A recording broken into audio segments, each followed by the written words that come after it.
നിങ്ങൾ ഒന്നിനും കൊള്ളാത്തവനാണെന്ന് സ്വയം തോന്നിയിട്ടുണ്ടോ?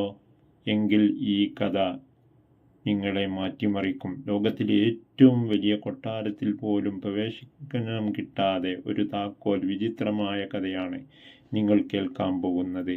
പണ്ടൊരു വലിയ നഗരമുണ്ടായിരുന്നു. അവിടെ നിറയെ സ്വർണ്ണവാതിലുകളും വില കൂടിയ പെട്ടികളും ഉണ്ടായിരുന്നു.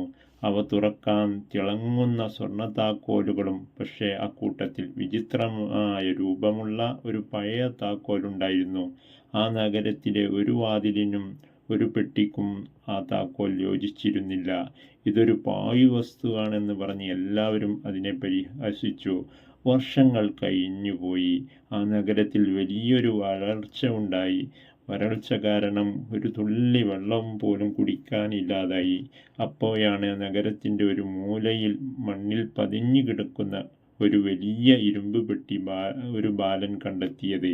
നഗരത്തിലെ വില കൂടിയ സ്വർണ്ണ താക്കോലുകളും ആ പെട്ടി തുറക്കാൻ യോജിച്ചിരുന്നില്ല. പലതും നോക്കി തുറക്കാൻ കഴിയാതെ എല്ലാവരും നിരാശരായി.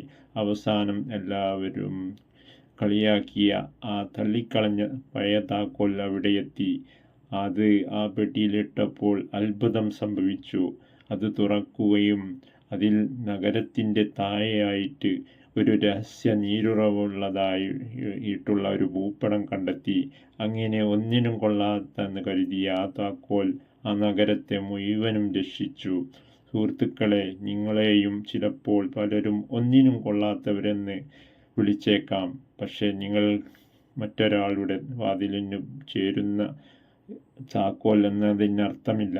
നിങ്ങൾക്കായിട്ടുള്ള ഒരു സമയമുണ്ടാവും. നിങ്ങൾക്കായി ദൈവം ഒരു സമയം മാറ്റിവെച്ചിട്ടുണ്ട്. നിങ്ങളുടെ ദൗത്യം നിങ്ങളെ കാത്തിരിക്കുന്നുണ്ടാവും. ക്ഷമയോടെ കാത്തിരിക്കുക. ഈ കഥ നിങ്ങളെ സ്പർശിച്ചെങ്കിൽ ലൈക്ക് ചെയ്യുകയും ഇതിനെ മറ്റുള്ളവർക്ക് ഷെയർ ചെയ്യുകയും ചാനൽ സബ്സ്ക്രൈബ് ചെയ്യുകയും ചെയ്യണമെന്ന് അഭ്യർത്ഥിക്കുന്നു. നന്ദി, നമസ്കാരം.